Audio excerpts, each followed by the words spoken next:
In a small, dimly lit dojo tucked away in the corner of Tokyo, a young martial artist bows to a picture of Bruce Lee before starting his training.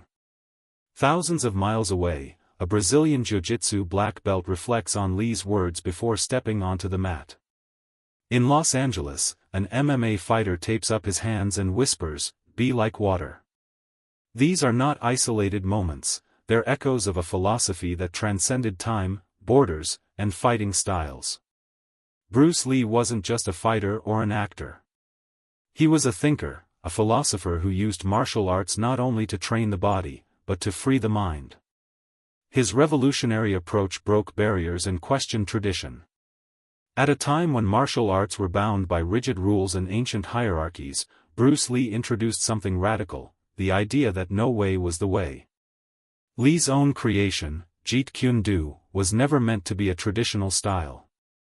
It was a living, breathing philosophy, one that encouraged adaptability, self-expression, and efficiency. Absorb what is useful, discard what is not, add what is uniquely your own, he said. These words didn't just change how people trained, they changed how people thought about training. For generations, martial artists have drawn strength from this freedom. Muay Thai fighters started incorporating boxing footwork. Wrestlers added striking to their game. Karate practitioners began to flow rather than block. Even in modern MMA, you can trace Bruce Lee's fingerprint in every cross-trained, hybrid warrior who steps into the octagon. He saw the future long before it arrived. But Bruce Lee's impact wasn't limited to techniques, it reached the soul. His philosophy encouraged martial artists to look inward, to conquer the self before any opponent. He taught that the ultimate goal of martial arts wasn't victory, it was self-mastery. Today, a new generation still watches his films, reads his writings, and follows his teachings. They don't just copy his moves, they live by his mindset. His legacy is not in the punches he threw, but in the minds he opened. Bruce Lee didn't just shape martial artists.